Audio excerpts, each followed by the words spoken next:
The rain had just started to fall, misting the windshield in a soft rhythm. Marcus Hayes, 42, was driving home from the hospital where he'd spent the evening with his mother. The roads were quiet, the streets half lit by flickering lamps. But for some, a black man behind the wheel of a luxury sedan in a quiet suburb still raised alarms. The blue and red lights appeared in his rearview mirror with a silent scream. Marcus didn't flinch. He slowed, signaled, and pulled over with practiced precision. Engine off, hands on the wheel, breathing steady. The patrol car creaked to a halt behind him. The officer stepped out fast, flashlight in hand, already radiating authority. No greeting, no explanation, just barked words through the window. License and registration, now. Marcus kept his voice even. Respectful, not submissive, just controlled. Of course, officer. They're in my glove compartment. May I reach for them? There was a pause, a flicker of hesitation in the officer's eyes, then a nod. Slowly, deliberately, Marcus retrieved his documents and handed them over. The officer barely looked at them before launching into the next assumption. Is this your vehicle? Yes, sir. What are you doing in this neighborhood this late? Loaded question. Marcus felt it, every syllable soaked in suspicion. Coming back from seeing my mother, she's in the hospital. The officer circled the vehicle, shining his flashlight into the tires, the back seat, the trunk seams, looking for something, anything, that could justify the script he'd already written in his head. Marcus stayed still, unmoved. He'd faced Taliban gunfire, pulled teammates from burning wrecks in Libya, climbed cliffs in the dead of night to extract hostages no one believed could be saved. He knew how to hold his ground. And more importantly, he knew when silence could say everything. The officer got back into his squad car, muttering into the radio for a plate check. The silence grew heavier. Marcus sat alone in the dark, breathing through the tension. He'd faced down enemies with RPGs, but there was a different kind of danger in this moment. One born of ignorance, fear, and unchecked power.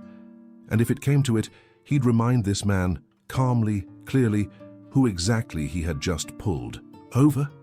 From the outside, Marcus Hayes didn't look like much. Close-cropped hair peppered with grey, clean beard, eyes like still water, calm but deep. He carried himself with quiet precision, whether walking into a grocery store or lifting his mother's wheelchair into the car. In this neighborhood, people assumed he was a retired teacher, maybe ex-law enforcement. Few ever asked. And that was just how Marcus liked it. He had served in silence for 20 years. SEAL Team 6. Classified ops in countries no one would admit the US had ever touched. He'd been part of the team that disappeared into the mountains of Pakistan in '08 and didn't come back for 3 months. He'd seen things that never made it to the news, saved lives that never had names, and buried brothers under the cover of darkness because their missions could never be spoken aloud. His house was modest. No flashy flags, no military memorabilia on the walls, just a folded American flag in a display case tucked away in a bookshelf and a pair of worn boots at the back of his closet that hadn't touched foreign soil in over a decade. He didn't tell war stories. He didn't go to veterans bars. He volunteered at youth centers instead, teaching teenagers discipline through boxing and patience through silence. But every now and then, in a small gesture, a quick reaction, a strange calm during a storm, people would notice there was something different about Marcus Hayes. They just never guessed how deep it ran. The officer returned from his car, face twisted in a half-smirk, half-frown. His posture screamed suspicion, not professionalism. Step out of the vehicle. Marcus looked at him for a moment, then nodded. No argument, no protest. He opened the door slowly, stepped out into the light rain. The cop stepped forward quickly, hand near his holster. Hands where I can see them. Marcus raised his hands calmly, his movements precise, military, almost too smooth. Officer, I'm complying. There's no need for... You match the description of a suspect in a stolen vehicle case, the officer interrupted. Don't move. Marcus's jaw tightened, not in fear, but in measured restraint. This was the moment, the familiar snap in the air before everything turned. The officer moved in, frisking him aggressively, pushing him against the car. It wasn't procedure, it was performance, a display of dominance. Marcus didn't resist. He just stared ahead at the wet pavement, letting the scene play out. Then the cop yanked his wallet out of his back pocket and opened it. His fingers froze. There inside the worn leather was a military ID, and not just any ID, the unmistakable blue and gold eagle of the Navy SEALs. The officer's face shifted slightly, trying to process it. He flipped the card over. Rank, Master Chief. Name, Marcus J. Hayes. But there was more. Behind the ID was a challenge coin scratched from years of use. Only a handful of men had ever held one like it. It bore the insignia of DevGru, SEAL Team 6. The officer stepped back instinctively. His voice wavered. You're military? Marcus turned, still calm. I am. Was. For 20 years. Silence hung in the air like smoke after a shot. The officer blinked, unsure whether to apologize, retreat, or double down. Marcus didn't move. He didn't puff his chest or raise his voice. He simply stood there, the rain tracing lines down his face. Because in that moment, he wasn't just defending himself. He was holding up a mirror to everything that officer represented. If you're enjoying this story, subscribe to the channel and type in where in the world you're watching from. The officer took a step back, clearly shaken. But Marcus didn't speak. He didn't gloat, didn't lash out. He simply stood still, arms by his side, as if he'd already calculated every possible outcome and found none worth raising his voice over. The silence said more than words could. For a moment, the cop looked younger, like a boy realizing he'd been caught playing soldier. The confidence he'd worn like a badge began to crack. His eyes flicked from the ID to Marcus's face, searching for a way out that didn't involve admitting fault. But Marcus offered no lifeline. He just waited. The air was heavy, rain tapping on the car roof, a passing breeze whistling through the trees. Then the officer cleared his throat, trying to reset. I didn't know, sir. I was just following procedure. Marcus finally spoke, voice low and even. You weren't. You profiled me. You escalated something that didn't need to be. There was no anger in his tone, just fact. Cold, surgical, like a field report. The cop nodded slowly, shame beginning to bloom behind his badge. He handed back the ID with trembling fingers. You're free to go. But Marcus didn't take it. No, he said quietly. We're not done here. The officer froze again. Excuse me. Marcus stepped closer, calm and measured. You need to understand what you just did, not to me, but to every young black man who can't pull a SEAL badge from his wallet. What happens when it's someone else? Someone without medals, without a coin in his back pocket to prove he's earned your respect? The question hit harder than any accusation. The cop stood there, soaked in rain and silence, realizing the weight of what had just happened. Not just an error, a failure, a moral one. And Marcus, as always, didn't need to shout to win the battle. He just needed to stand in the truth. Later that night, the body cam footage made its way up the chain of command. It wasn't supposed to be a big deal, just a routine. Stop, flagged because of the vehicle. But something about the name caught a sergeant's eye. Master Chief Marcus Hayes. He pulled the file, then cross-referenced, then widened his eyes. The phone call came fast. First to Internal Affairs, then to the Chief of Police. Within hours, quiet panic set in, not because of the stop, but because they realized they had profiled a decorated SEAL with a service record that would make most men feel small. He'd served in more Black Ops missions than the department had officers. Bronze Star, Silver, Star Purple Heart, Presidential Unit Citation. And the kicker? He had once trained counter-terror units from 3 different countries in hostage negotiation and urban warfare. He wasn't just a soldier, he was elite among the elite. News spread quietly at first. Then one of the younger officers saw the footage and recognized something more subtle. The way Marcus had moved when he stepped out of the vehicle, the calm under pressure, the poise. That man's not just a SEAL, he whispered. He's the real deal, he's a legend. It didn't take long before whispers turned into awe. And the department began realizing something even more uncomfortable. If they could do this to him, what were they doing to everyone else?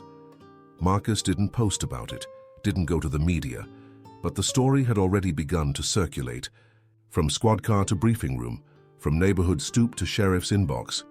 And every time it was told, the same words echoed. They pulled over a Navy SEAL because they couldn't see past the color of his skin. By the following week, the story had gone beyond whispers. Someone from the precinct, maybe a rookie, with a conscience, maybe a veteran with a daughter in the Navy, leaked the footage. It didn't go viral immediately, but the right people saw it.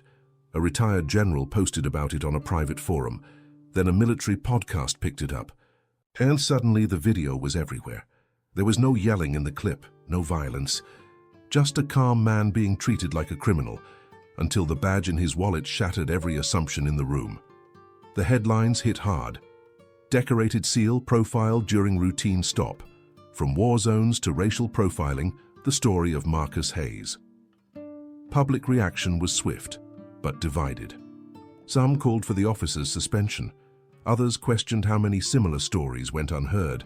Veterans weighed in, senators tweeted, military families shared it like gospel.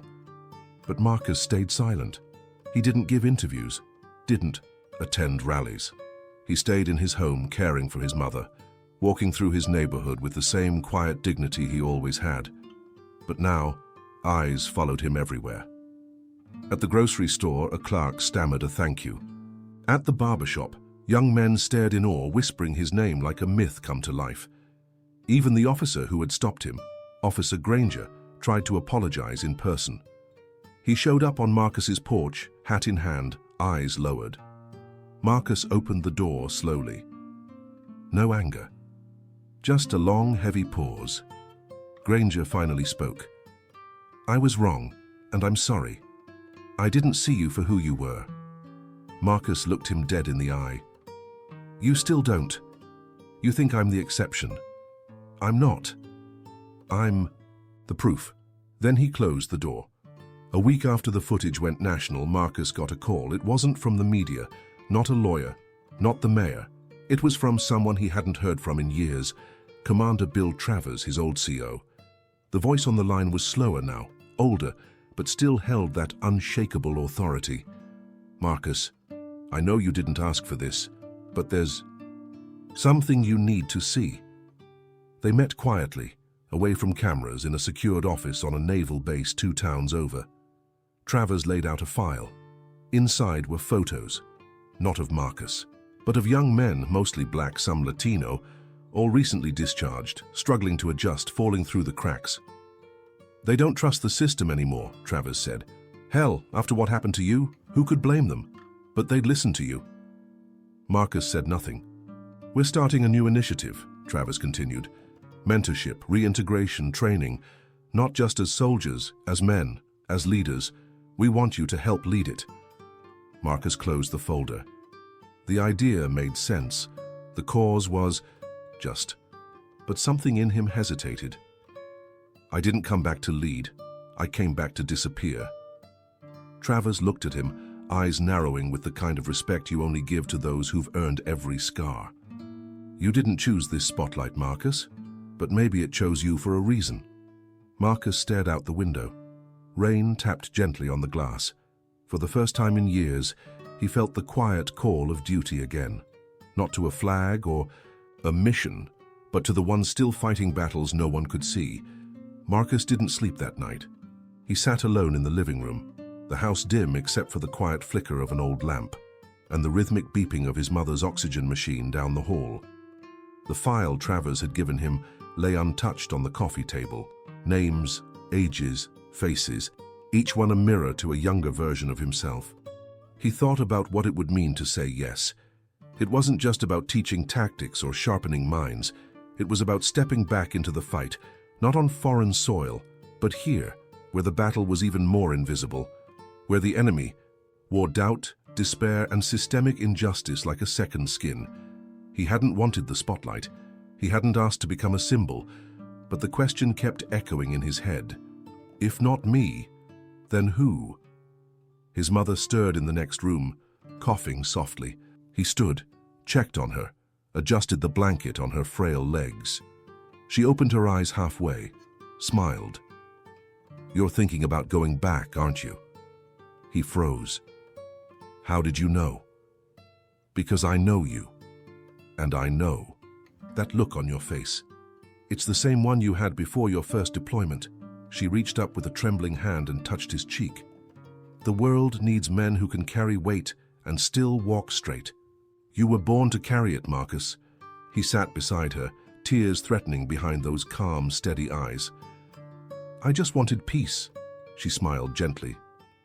Sometimes peace isn't found in silence. It's found in standing for something that matters. He held her hand for a long time, and when dawn broke through the curtains, Marcus had made his decision. The program was quiet at first. No press releases, no camera crews, just a few. Rooms in a repurposed training facility near the edge of town.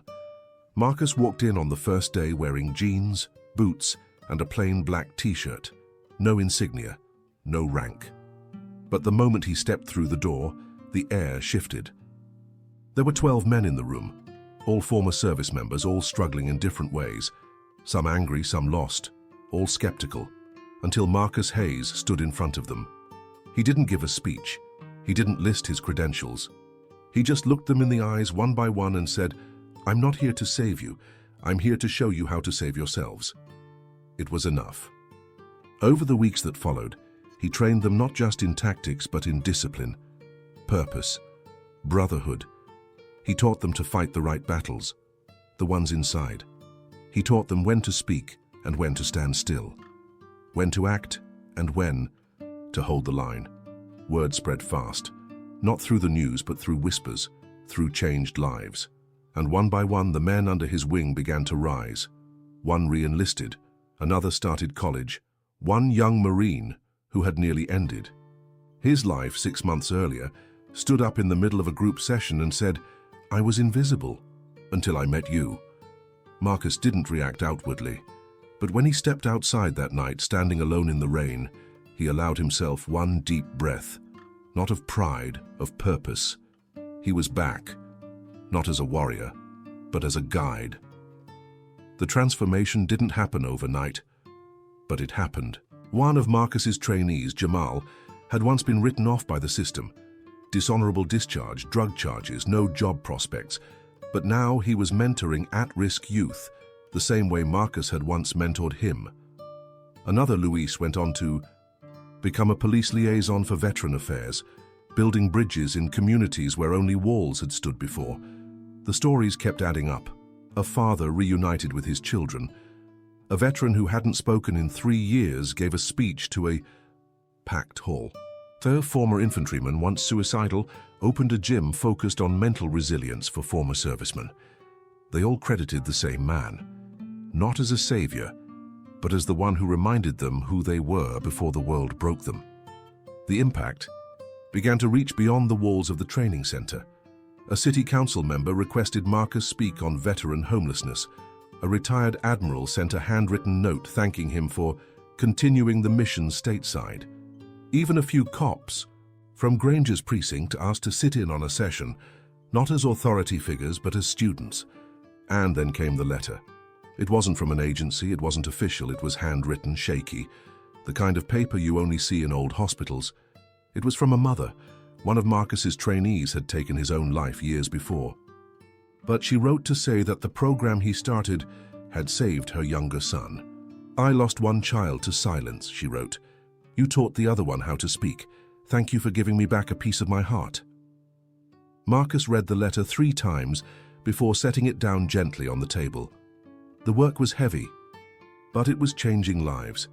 And somewhere deep inside, the old warrior felt something he hadn't in years. Hope. It was a Tuesday when the past walked through his door. The morning had started like any other. Drills, one-on-ones, coffee, barely warm. Marcus was reviewing progress notes when a name on the roster made him stop cold. T. Granger. At first he thought it was a coincidence, but when the door opened and the young man stepped in, there was no mistaking the resemblance. Same sharp jaw, same uneasy eyes. Tyler Granger, son of Officer Granger, the same officer who had profiled him on that rainy night. Tyler didn't say much at first, sat in the back, took notes, didn't ask questions. But over the next few sessions he started staying late, started showing up early. Until one evening, when the others had left, he finally approached Marcus. "You probably hate my father." Marcus looked at him evenly. "I don't hate anyone, that's poison," Tyler swallowed. "He told me what happened, said you changed him, said it messed him up in a good way." Marcus raised an eyebrow. "He said he sees the world differently now. Said you were the first man to hold a mirror to his face without breaking it." The room was quiet. Then Tyler added, "He's the reason I'm here. Said if I wanted to become the kind of man who made a difference, I had to learn from the one who changed his life." Marcus didn't respond right away. He just stood there watching the boy, not as a symbol, but as a son. And in that moment, something unexpected happened. Not for Tyler, but for Marcus. Forgiveness, not as a gesture, not as a favor, but as a choice. A silent, powerful release of what had been weighing him down for too long. He extended his hand. Tyler shook it, firm, grateful. It wasn't just training anymore. It was legacy. Months passed, and the program Marcus built continued to grow. Not because of funding or media or headlines, but because it worked. It changed people, one soul at a time. And Marcus? He remained the same. He didn't chase recognition. He refused awards. When the mayor offered to name a day after him, he politely declined. "Put that energy into hiring more counselors," he said. But to those who mattered, to the men he mentored, to the families he helped heal, to the kids who now walked taller after boxing class, Marcus Hayes was a living legend. There were no statues, no parades.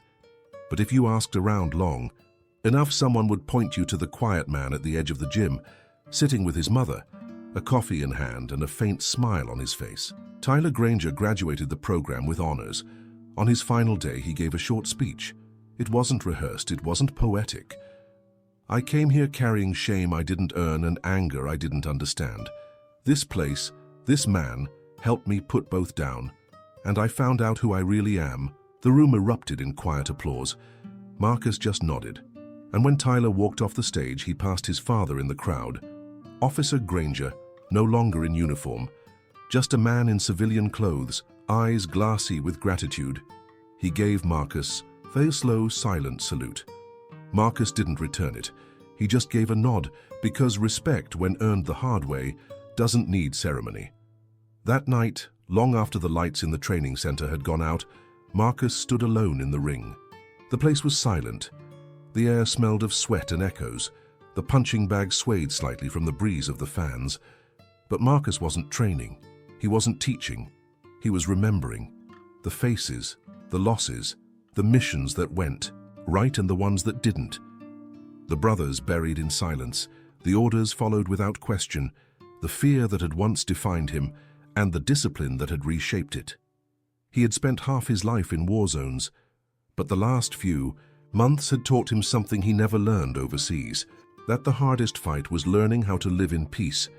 He ran his hand across the ropes, closed his eyes. He thought about the moment that officer pulled him over, how easily things could have gone wrong, how thin the line was between survival and tragedy, even for someone like him. He thought about his mother's words. "Peace isn't found in silence. It's found in standing for something that matters." She had been right. Marcus didn't wear the uniform anymore, but he was still on a mission, one that didn't involve a rifle or camouflage, one that required more courage than any battlefield ever had. To show the world that strength wasn't about fear. It was about restraint. That respect couldn't be demanded. It had to be earned. That brotherhood didn't die when the war ended. It just changed uniforms. The sun was setting. As Marcus walked the long gravel path behind the training center, the skies above Florida were painted in deep orange and soft violet, a quiet reminder that some battles end not with gunfire, but with grace. He reached a small clearing where a wooden bench sat facing a row of flags. The American flag, the E.E.S.P.O. Maye banner, and newly added, a third one, dark navy with a gold trident in the center. The SEAL emblem, simple, silent, sacred. Marcus sat down slowly, the weight of the day, of years in his bones. From this spot, you could hear the sounds of the gym behind him, laughter, focus, sweat. lives rebuilding. He pulled from his pocket the coin, that old scarred DevGru challenge coin, the one that once meant entry into a brotherhood forged in fire. He studied it for a long time, turning it between his fingers like a sacred relic. Then, quietly, he placed it on the bench beside him, not as a goodbye, but as a symbol that even the fiercest warriors can lay down their armor and still be powerful. Behind him, the sound of footsteps approached. Tyler, in gym clothes, towel over his shoulder. "You okay, Chief?" Marcus gave him a nod. "Yeah, just thinking." Tyler sat beside him, looked at the flags. Crazy how much things can change in a year. Marcus didn't answer at first. He just smiled slightly. "Yeah," he said finally. "But some things never should have needed changing." They sat there as the last of the daylight faded. Two men, once strangers divided by history, now joined by something deeper than blood. Understanding. Marcus Hayes never made the news again. He didn't want to. He never stood on podiums, never gave interviews. But ask anyone who passed through that training center, any man who nearly gave up, any kid who found his voice, and they'll all say the same thing. He didn't save lives with medals. He saved them with presence, with purpose, with patience. And somewhere tonight, another young man is sitting in silence, trying to believe he matters. Let this story be the voice that reaches him. Has someone like this ever inspired you? What would you have done in his boots? If this story moved you, share it with a friend who needs to be reminded that strength doesn't always speak loud. Sometimes it stands quiet.